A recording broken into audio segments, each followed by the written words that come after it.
सम्यक दर्शन की चर्चा आगम ग्रंथों में मिलती है। आप शांति बनाए रखें। सम्यक दर्शन का स्वरूप और उसके उत्पत्ति के विषय में भी आगम में प्ररूपण मिलता है।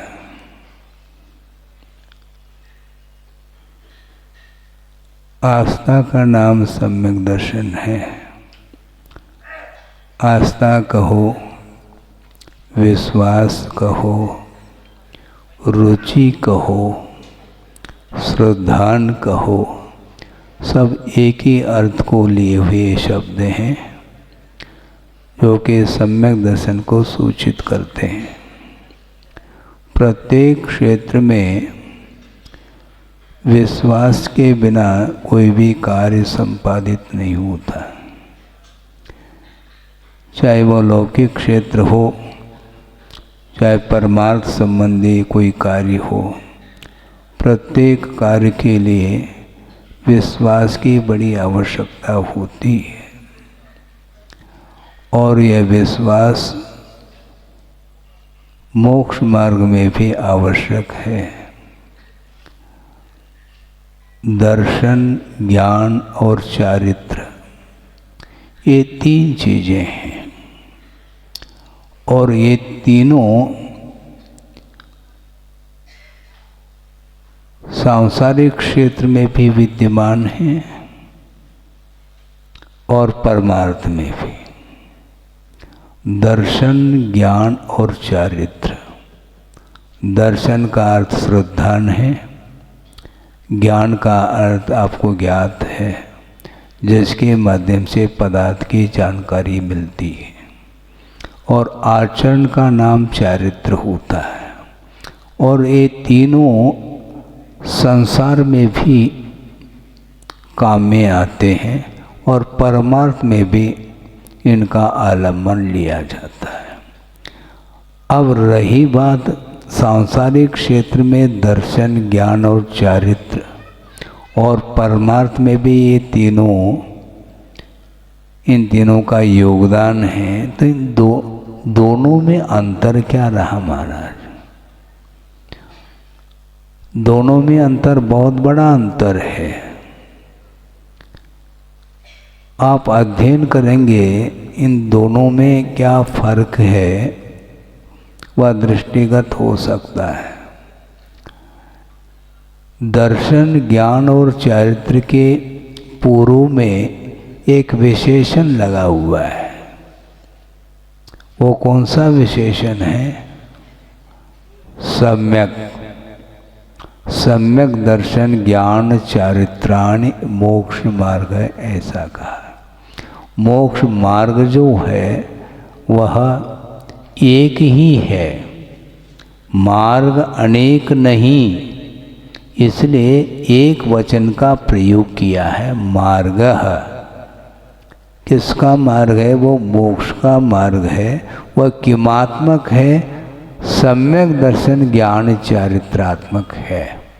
रत्नत्रय आत्मक मोक्ष मार्ग बनता है और वह रत्नत्रय दर्शन, ज्ञान और चारित्र को लेकर के है, किंतु सम्यक दर्शन होना चाहिए। समीचीन दर्शन, समीचीन ज्ञान और समीचीन आचरण, इन तीनों की जब समष्टि बनती है, इन तीनों का जब समुदाय होता है, उसका नाम मोक्ष का मार्ग ऐसा कहा है। इसी बात को आचार्य संबंधभद्र स्वामी ने भी रत्नकर्ण श्रावकाचार्य के अंदर इस विषय को रखा है। वहाँ पर सम्यक शब्द का प्रयोग न करके सत शब्द का प्रयोग किया है। सदृष्ट ज्ञान वृत्तानि धर्मम धर्मेश्वरा विदुः, ऐसा कहा है। समीचीन और यदीय प्रत्यनीकानि भवन्ति भव पद्धति। सम्यक दर्शन, सम्यक ज्ञान और सम्यक चारित्र, यही धर्म है, यही मोक्ष का मार्ग है। और ठीक इसके जो विपरीत हैं, यानी मिथ्या दर्शन, मिथ्या ज्ञान और मिथ्या चारित्र, ये किस रूप में काम में आते हैं? भव पद्धति भवंती, ऐसा कहा। संसार की परंपरा के लिए कारणभूत हैं ये मिथ्या दर्शन, मिथ्या ज्ञान और मिथ्या चारित्र। इसलिए दर्शन, ज्ञान और चारित्र पहले से ही है, उसको समीचीन बनाने की आवश्यकता है। तो इसलिए प्रत्येक क्षेत्र में आस्था की बड़ी आवश्यकता है, जिसको श्रद्धान बोलते हैं। वह श्रद्धान समीचीन कैसा होना चाहिए? असमीचीन और समीचीन। समीचीन श्रद्धान वस्तु का जैसा स्वरूप है उसको उसी के रूप में श्रद्धान का विषय बनाना, यह सम्यक दर्शन माना जाता है। बहुत कठिन होता है, और जैसा स्वरूप है वस्तु का उसको उसी रूप में जानना, यह सम्यक ज्ञान की कोटि में आता है। आप पदार्थ को जानते हैं, मैं पूछ रहा हूं, इसमें तथ्य है। आपका ज्ञान काम कर रहा है क्या? मान लो घड़ी है, वह आपकी बुद्धि का विषय बन रहा है क्या? नहीं। बोलो, आप घड़ी को जान रहे हैं?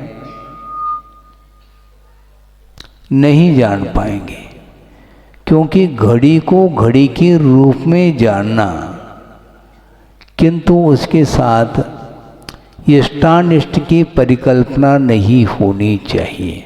ये बहुत अच्छी घड़ी है। अरे अच्छी और बुरी क्या वस्तु? टाइमिंग तो सही है, समय सही दे रहा है। वो 9 बज गया है, मान लो घड़ी में तो 9 बजा हुआ है, तो उसमें अच्छा और बुरा क्या वस्तु है? ये बहुत सुंदर घड़ी है। ये सुंदर और असुंदर क्या वस्तु? ये वस्तु का स्वरूप नहीं है। ये मेरी घड़ी है, मेरी तेरी घड़ी थोड़ी होती है। घड़ी घड़ी में ये विकल्प क्या कर रहे हो तुम? ये स्वामित्व के साथ जो कुछ भी वस्तु का ज्ञान होता है वह सम्यक ज्ञान के कोटि में नहीं आता है। जिस वस्तु का जैसा स्वरूप है वैसा जानो, घड़ी को घड़ी के रूप में जानो, बस इतना काम है। किसी भी पदार्थ को जानना है तो उसका जैसा स्वरूप है उसको उसी रूप में जानना। इष्ट अनिष्ट को लेकर के, हर्ष विषाद को लेकर के जो कुछ भी ज्ञान जानने में, पदार्थ जानने में आ रहा है वह सम्यक ज्ञान की कोटि में नहीं आता है। बहुत पहले की बात है, गुरुदेव प्रवचन करने के लिए बैठे हैं और प्रवचन प्रारंभ करने के पहले उन्होंने इशारे से कह दिया कि घड़ी रखो। तो एक व्यक्ति अपने हाथ की घड़ी को उतार करके रख दिया और पीछे जा करके बैठ गए। और 1 घंटे तक प्रवचन हुआ, धारा प्रवाह, और जो ही जिनवानी स्तुति हुई तुरंत वो वहाँ से आकर के घड़ी को उन्होंने उठा ली।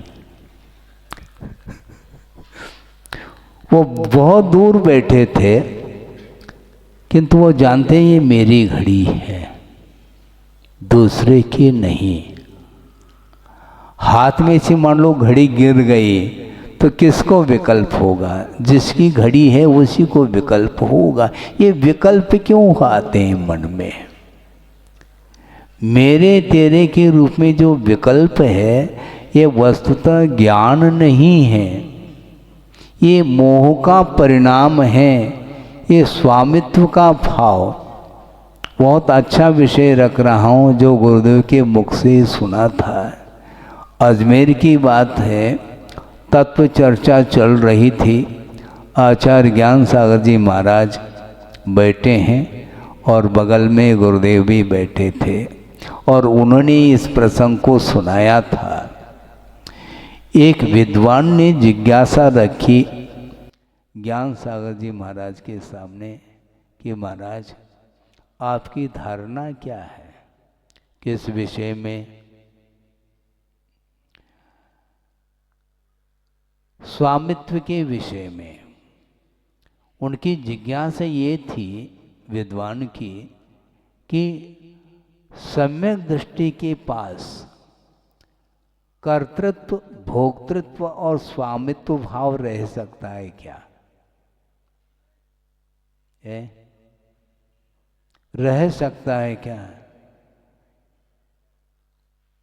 उन्होंने जिज्ञासा रखी तो तत्काल महाराज ने उत्तर नहीं दिया, बल्कि प्रतिप्रश्न रखा कि आपकी धारणा क्या है, पहले आप रखें ताकि मैं आगे बढ़ सकूं। महाराज मेरी धारणा तो है कि सम्यक दृष्टि के पास स्वामित्व भाव रह नहीं सकता। कर्तृत्व, स्वामित्व और भोक्तृत्व भाव से ऊपर उठा हुआ सम्यक दृष्टि होता है, ऐसा उनका कहना था। तो आचार्य ज्ञान सागर महाराज ने कहा कि देखो आपने बात बहुत अच्छी रखी है, किंतु सम्यक दर्शन कितने प्रकार का होता है ये भी तो रखो। जितने भी सभा में बैठे हैं सब सम्यक दृष्टि है, मैं मानता हूं। हालांकि सम्यक दर्शन करणानुयोग की पद्धति से कौन सम्यक दृष्टि कौन मिथ्या दृष्टि यह बुद्धि का विषय नहीं बन सकता, किंतु आचरण के अपेक्षा से चरणानुयोग की पद्धति से सारे सम्यक दृष्टि इसलिए हैं क्योंकि ग्रहित मिथ्या से दूर हो करके सच्चे देव गुरु शास्त्र की आराधना करने में आप बैठे हैं, इसलिए सब सम्यक दृष्टि है, इसमें कोई दो राय नहीं है। किंतु सम्यक दर्शन दो प्रकार का होता है, एक सराग सम्यक दर्शन होता है और एक वीतराग सम्यक दर्शन होता है। आप सम्यक दृष्टि तो है, किंतु वीतराग सम्यक दृष्टि है क्या? आप बोलो। यदि पर वस्तु के प्रति स्वामित्व भाव नहीं है सम्यक दृष्टि होने मात्र से, तो हमें पूछना चाहेंगे, प्रत्येक व्यक्ति यहाँ पर सभा में बैठे हैं और दुकान को या तो बंद करके आए हैं ताला लगा करके, अथवा किसी एक मेंबर को बिठा करके आए हैं। दुकान को ताला लगाते कि नहीं आप? रात में दुकान बंद हो गई, दुकान खुली रहती है क्या? ताला लगाते हैं। ताला क्यों लगाते हैं? जब दुकान के प्रति आपका कोई स्वामित्व भाव है ही नहीं, तो ताला किस बात को लेकर के लगा रहे हैं आप? आप रात के 12 बजे भी जाएंगे तो अपने घर में ही प्रवेश करेंगे, इसका अर्थ ये मेरा घर है, ये आपके, ये भाव लगा हुआ है, ये विकल्प है। भूल करके भी आप अड़ोस पड़ोस के घर में प्रवेश नहीं करते, क्योंकि ये मेरा घर नहीं है। इसका अर्थ ये मेरा घर है, ये पराया है, ये सारा विकल्प सम्यक दर्शन होने के बावजूद भी विद्यमान है। इसी को बोलते हैं सराग सम्यक दर्शन। इसलिए बहुत अच्छा उन्होंने उत्तर दिया ज्ञान सागर महाराज ने। तब विद्वान को समझ में बात आ गई कि वस्तुतः सम्यक दर्शन एक क्वालिटी का नहीं है, स्वामित्व बुद्धि। हमने बुंदेलखंड में एक उक्ति पढ़ी थी, वो ये है, चक्रवर्ती की संपदा, इंद्र सरी के भोग, काक बीट सम गिनत है सम्यक दृष्टि लोग। आप गिन रहे हैं काक बीट के समान संपदा को? यदि काक बीट के समान यदि समझ रहे हैं तो दान करने में फिर विलंब क्यों होता है? समझ में बात आ रही कि नहीं है? बोली होती है तो 1, 2, ढाई, पौने 3, 99 ये सब क्या है? ये यदि आपकी वह संपदा नहीं है, उस संपदा के प्रति आपका कोई भी स्वामित्व भाव नहीं है, तो ये विकल्प क्यों है? इससे से स्पष्ट है कि धन संपदा के प्रति, वैभव के प्रति स्वामित्व भाव बना रहता है। चक्रवर्ती संपदा कितनी है उसके पास है? 84 लाख हाथी, 18 करोड़ घोड़े और उतने ही रथ, 9 निधि, 14 रत्न और 96,000 रानियां। एक रानी को मान लो किसी ने उठा लिया तो, क्योंकि सम्यक दृष्टि है चक्रवर्ती, बल्कि एक सम्यक है उसके पास। भरत चक्री वृषभनाथ के प्रथम पुत्र है? और एक रानी को यदि मान लो कोई हाथ लगाता है, फिर उसको विकल्प होता है क्या? नहीं। ये विकल्प क्यों? ये क्योंकि मेरी है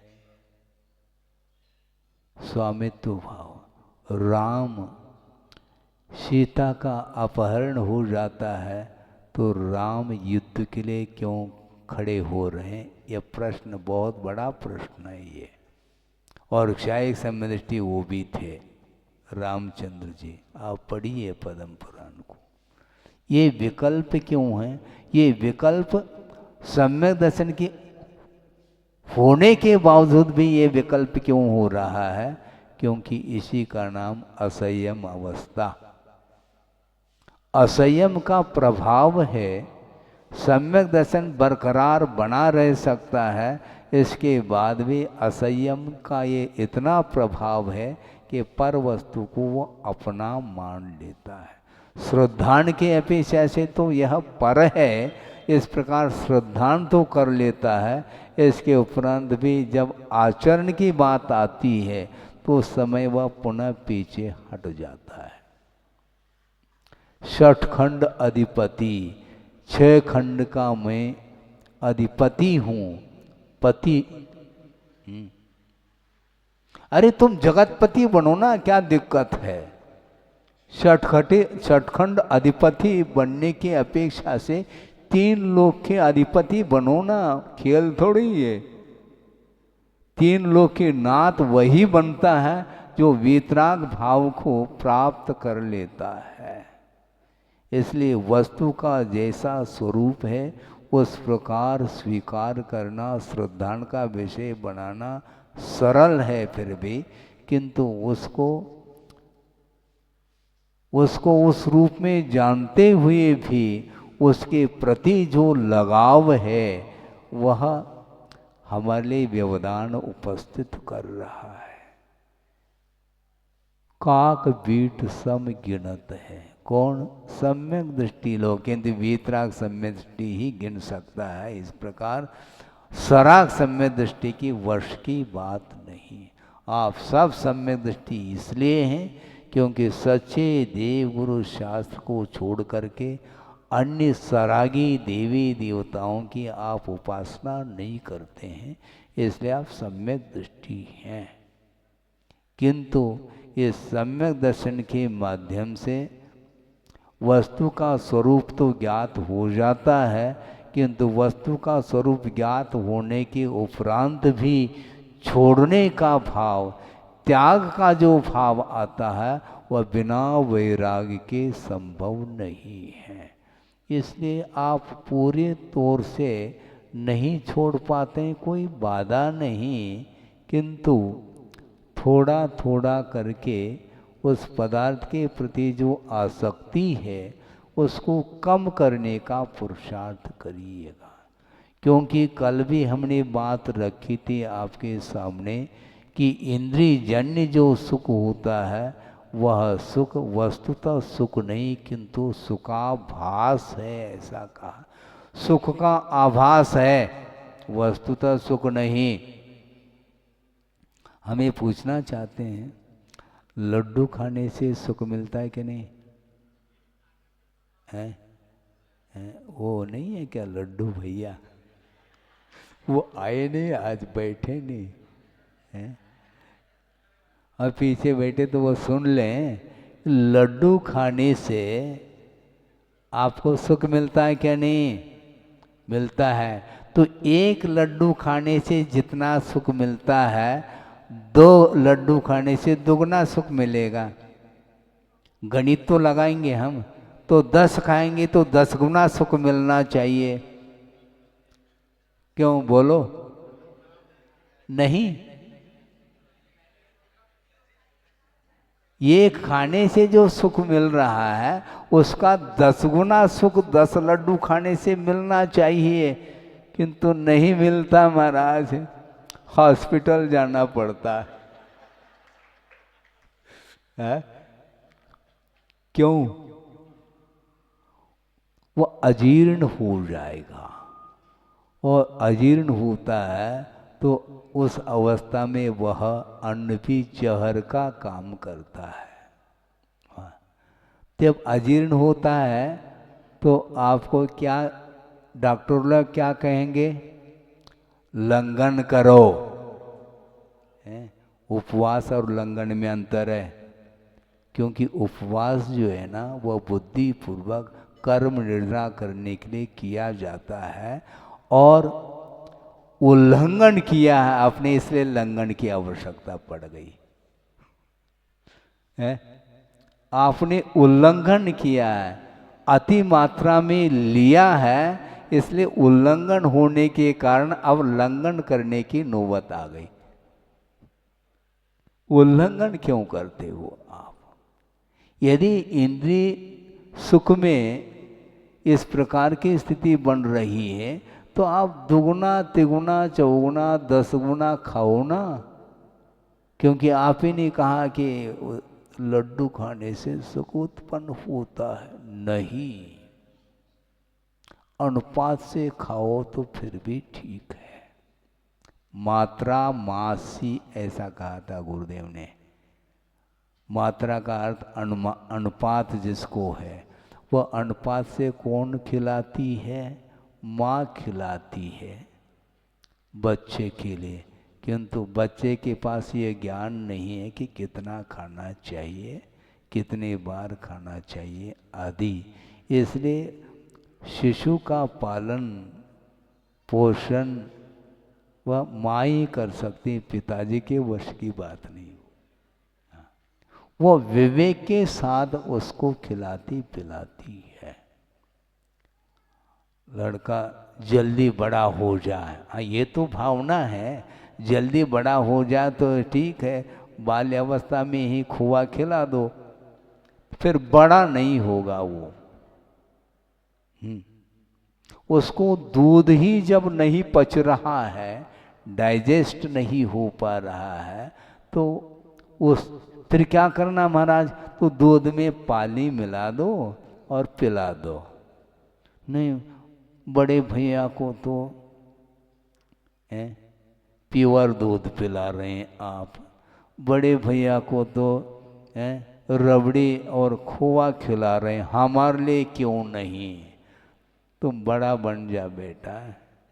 बेटे तो दोनों ही हैं, किंतु वह बड़ा है, तुम छोटे हो, अबे तुम्हारे पास वह ज्ञान नहीं, विवेक नहीं है, और वह तुम्हारा वह शरीर बहुत नाजुक है, छोटा है, उसमें वह योग्यता नहीं आएगी।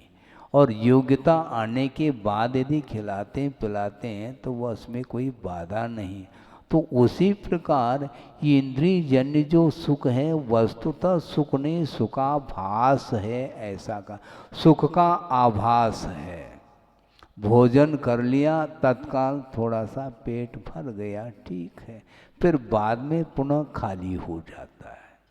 तो खाली हो जाता तो न पुनः भरने का विकल्प आता है। तो इस प्रकार जीवन के आदि से लेकर के अंत तक आप लोगों ने अभी तक कितना गेहूं खाया, ट्रक के ट्रक, किंतु एक दिन में नहीं खाया। कोई 80-90 साल का है तो अपने जीवन काल में बोरी, कई बोरी चावल, गेहूं, घी, दूध कितने पीपा, सोचो विचार करो, किंतु वह है पता ही नहीं उसको। इसी को बोलते हैं सांसारिक सुख, सुख नहीं। शारीरिक सुख फिर भी, शारीरिक भूख फिर भी मिट सकती है, किंतु मानसिक जो भूख है वो कभी भी मिटने वाली नहीं। आशा अनंत है, ऐसा कहा। गुणभद्र स्वामी हुए हैं जिन्होंने आत्मानुशासन की रचना की है, उसमें उन्होंने प्रसंग लिखा है, दिया है। वह ये है कि जीवों की संख्या कितनी है?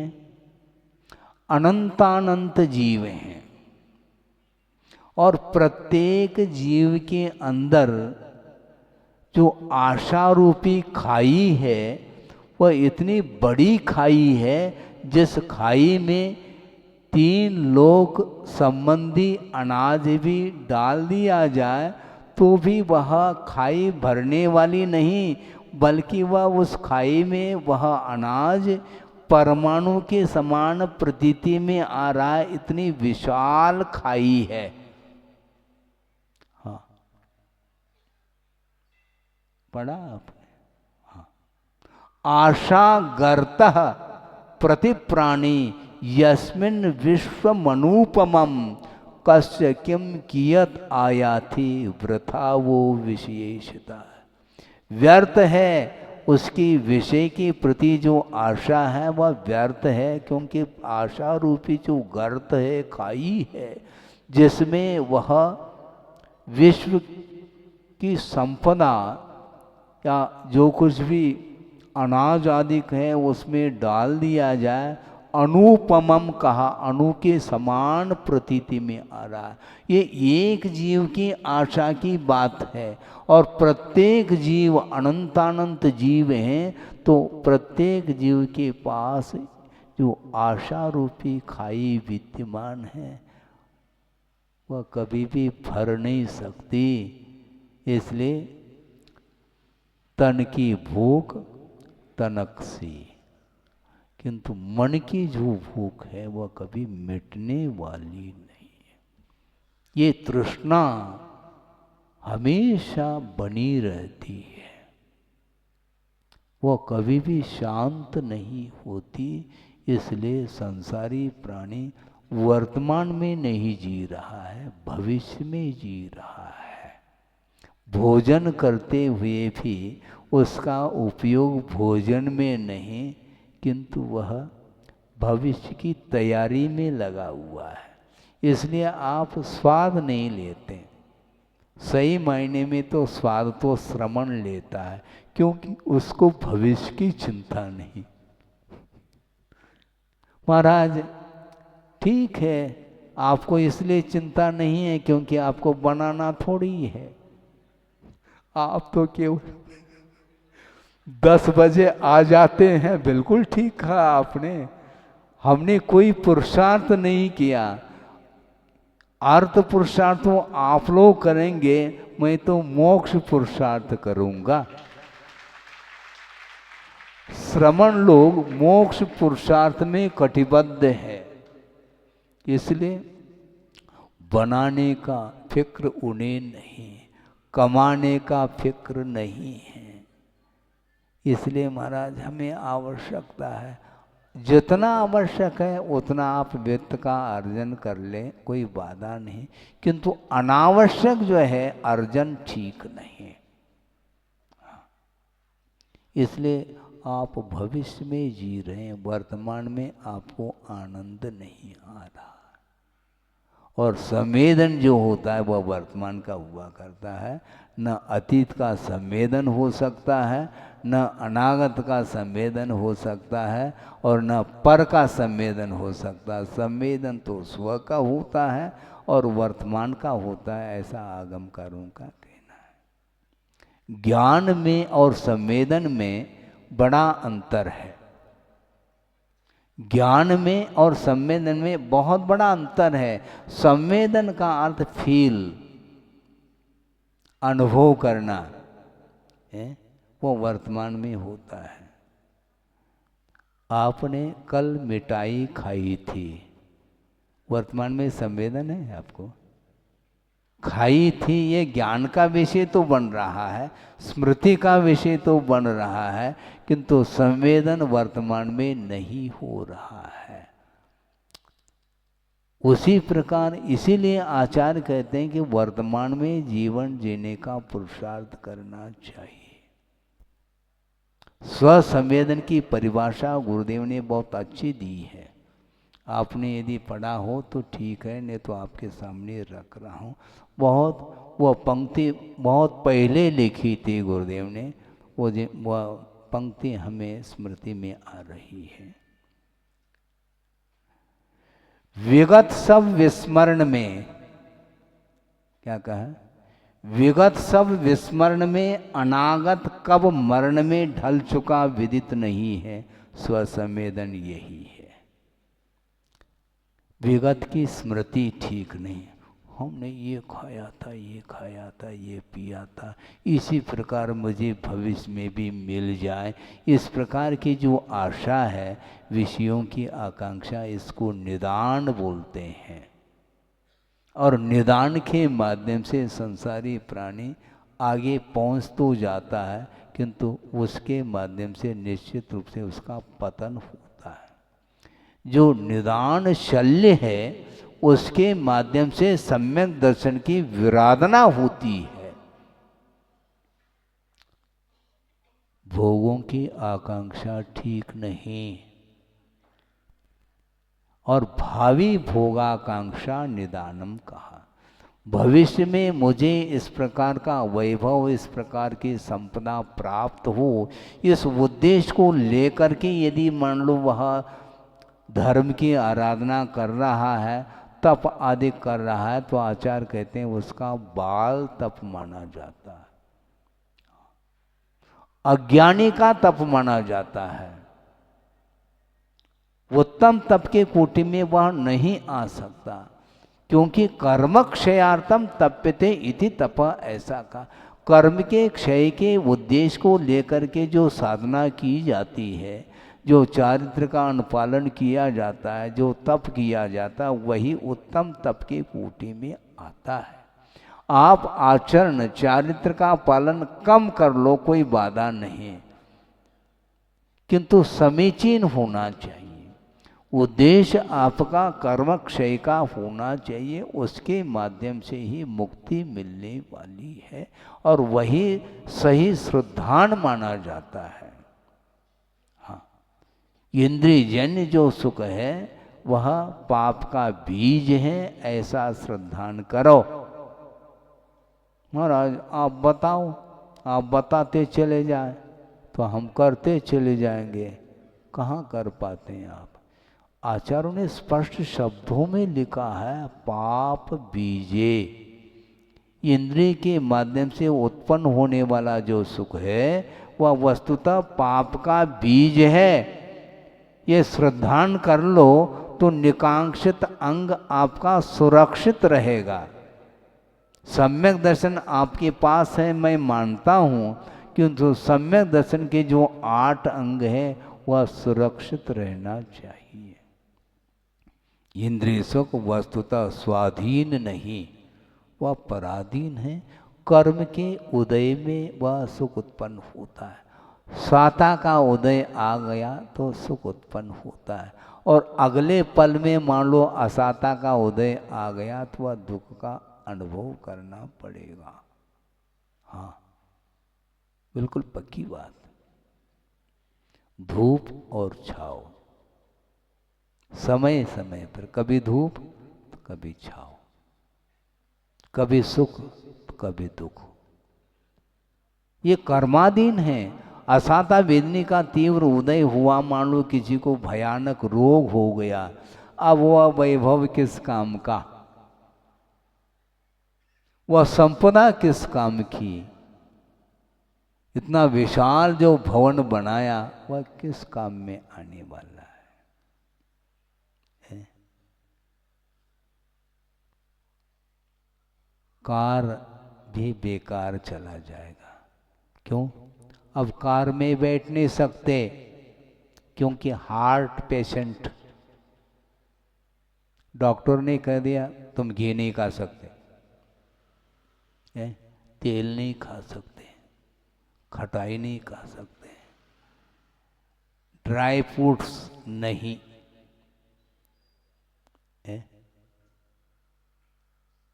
माल नहीं, हाँ, माल गुजार, माल को गुजार दो, माल का अब उपभोग नहीं कर सकते। गरिष्ठ हैवी डाइट नहीं, लाइटली, लाइट, हैवी नहीं। हाँ, लाइट का अर्थ कोई लाइट नहीं है, हल्का भोजन। हाँ, गरिष्ठ नहीं। ये क्यों? हार्ट। अब वो कार में नहीं बैठ सकता, एम्बुलेंस में जा सकता है।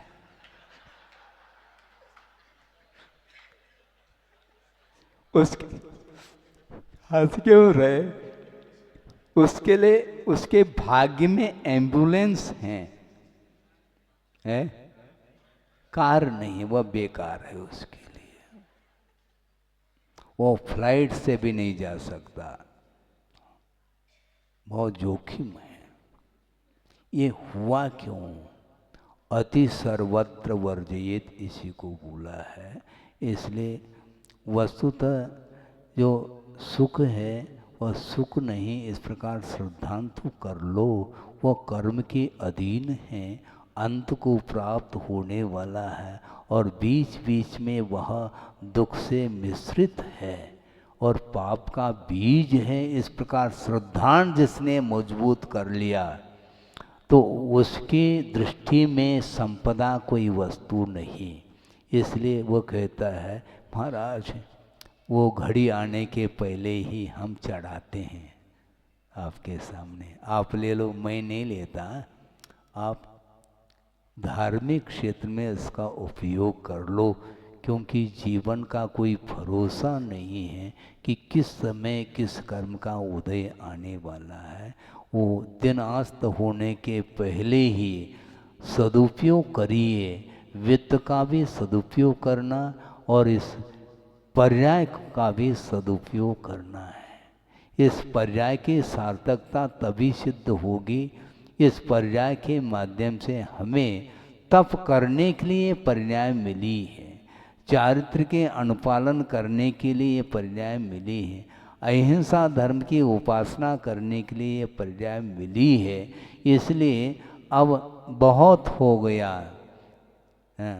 अब नहीं, बस ऐसा आना चाहिए। मान लो कोई युवा है तो फिर भी ठीक है, किंतु जीवन अस्त होने को है तो अभी भी वह सांसारिक सुख में मस्त है तो ठीक नहीं है। जीवन अस्त होने को है तो उसके पहले ही जागृत रहिए, आप अलर्ट रहना चाहिए। एक्सीडेंट होने के उपरांत ब्रेक लगाने का कोई औचित्य नहीं है, पहले से ही आपको अलर्ट रहना है। अंधा मोड लिखा हुआ है, मोर के पास कोई आंख थोड़ी है। मोर को अंधा खा, मोर ना अंधा है ना उसके पास आंख है, हमें दिखाई नहीं पड़ सकता। इस प्रकार का मोड़ सामने आ रहा है। इसलिए आप अपने जीवन को मोड़ना चाहते हैं तो आपको ब्रेक लगाना चाहिए विषयों के प्रति। हाँ, पुण्य के उदय से ये संपदा मिल सकती है, मिलती है, किंतु उसका सदुपयोग यदि करते हैं तो और साथ से पुण्य का अर्जन होता है। मुझे पुण्य के फल को मुझे भोगना नहीं। वस्तुतः मोक्ष मार्ग में पुण्य का फल है, छोड़ने योग्य है, किंतु पुण्य छोड़ने योग्य नहीं है। निरंतर आप पुण्य का अर्जन करिए और उसके माध्यम से जो कुछ भी साधन सामग्री आपको मिलती है उसका उपयोग मोक्ष मार्ग के क्षेत्र में अथवा धार्मिक क्षेत्र में ही उसका उपयोग करना चाहिए, जिसके माध्यम से आत्मा की उन्नति होती है। इसलिए सांसारिक जो सुख है वह सुख नहीं, वह सुखाभास है, ऐसा कहा। ये मृग मरीचिका है। मृग मरीचिका का अर्थ जानते हैं आप? मृग है वह गर्मी के दिन में, ग्रीष्म ऋतु में चारों ओर देखते हैं तो लू लपट के अलावा कुछ नहीं, और ऐसा लगता है कि पानी की लहर जैसे। वह मृग मरीचिका, वह जल नहीं किंतु जलाभास, जल जैसा आभास हो रहा है, और जल समझ करके वह मृग छलांग लेता है और अंतोगत्वा प्राणांत हो जाता है। उसी प्रकार ये सांसारिक सुख वंश मोर कहते हैं, वो सुख नहीं है, ध्यान रखो। कम से कम ये ज्ञान होना चाहिए, बोध होना चाहिए। संसार के स्वरूप के विषय में यदि सही सही बोध हो जाए तो फिर वह घर में रहना पसंद नहीं करेगा। हाँ, किंतु चक्रवर्ती है, क्षायक सम्यक दृष्टि होने के बावजूद भी वह घर की ओर क्यों जा रहा है, हवेली की ओर क्यों जा रहा है? वो आया था समोशरण में, प्रभु के दर्शन करने के लिए, पूजन अर्चन करने के लिए आया है, बैठा है, और दिव्य ध्वनि का श्रवण करने के बाद फिर वह घर क्यों जा रहा है? भगवान भेज रहे हैं क्या? हैं? 1 घंटा हो गया, संभालो राजगद्दी को, ऐसा भगवान ने भेजा है क्या? न भगवान बुला रहे हैं, न किसी को भेज रहे हैं। आपको यदि मान लो हाँ स्वरूप का परिज्ञान करना है तो वह समो शरण में प्रवेश करता है, और स्वरूप का परिज्ञान होने के उपरांत फिर उसको विषय रुच नहीं सकते। लेकिन श्रद्धान होने के उपरांत भी जब तक चारित्र की ओर कदम नहीं बढ़ेंगे तब तक वह मोह से प्रभावित रहेगा। 2 ऐसे व्यक्ति हैं, समाप्त कर रहा हूँ विषय को। 2 ऐसे व्यक्ति हैं जिनका मन समोशरण में नहीं लग रहा है, लेकिन दोनों में जमीन आसमान का अंतर है। महाराज ऐसी कौन सी बात आप कहने जा रहे हैं? 2 व्यक्ति हैं, दोनों का मन समोशरण में नहीं लग रहा है, किंतु दोनों में तुलना करते हैं तो पूर्व पश्चिम का भेद समझ में आ रहा है। हम स्पष्ट कर रहे हैं कि एक व्यक्ति है और समोशरण में गया है, दिव्य ध्वनि का श्रवण करके अब उसका मन समोशरण में नहीं लग रहा है। क्यों? घर जाना चाहता है क्या? नहीं, मुझे घर भी नहीं जाना है, किंतु समोशरण से बाहर जा कर के सुदूर एकांत में जा कर के हमें तप करना है, जिसके माध्यम से हमें केवल ज्ञान प्राप्त करना है। समोशरण भी उसके लिए एक प्रकार से कभी भी हमारा वैराग्य समाप्त हो सकता है।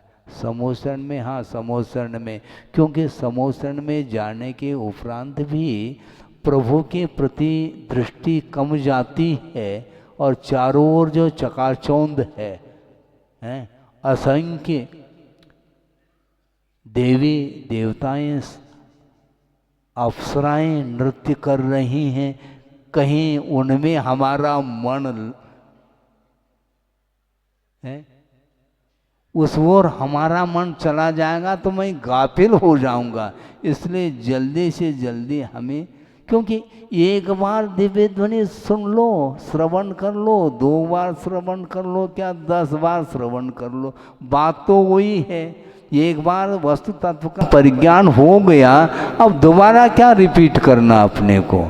बार बार पढ़ने से कोई प्रयोजन नहीं, जो कहा है उसको अमल करने के लिए हमें जाना है।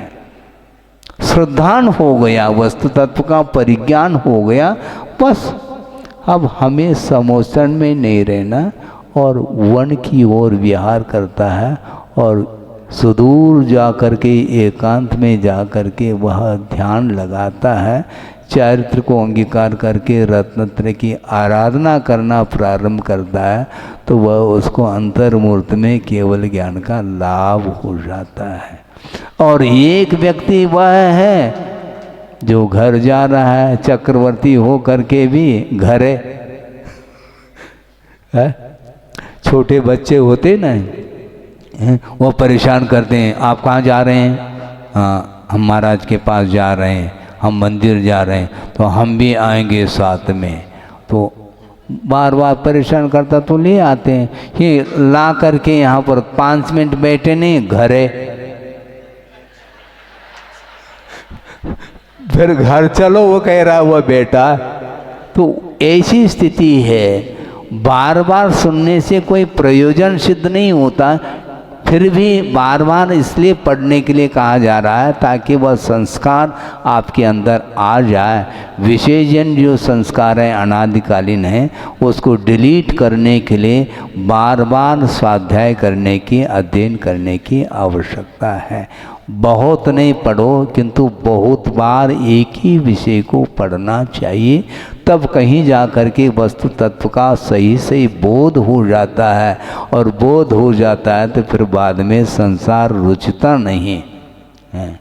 और जिसको अभी भी संसार रुच रहा है तो फिर उसको धर्म कम रुच रहा है, रुच तो रहा है लेकिन अनुपात से कम रुचता है। तो इसीलिए ये छड़ाला का स्वाध्याय कर लो, कोई बाधा नहीं, किंतु वस्तु तत्व का स्वरूप एक बार ज्ञात हो जाए तो संसार के स्वरूप के बारे में सही सही जब बोध हो जाता है, फिर संसार में रहना वह पसंद नहीं करता।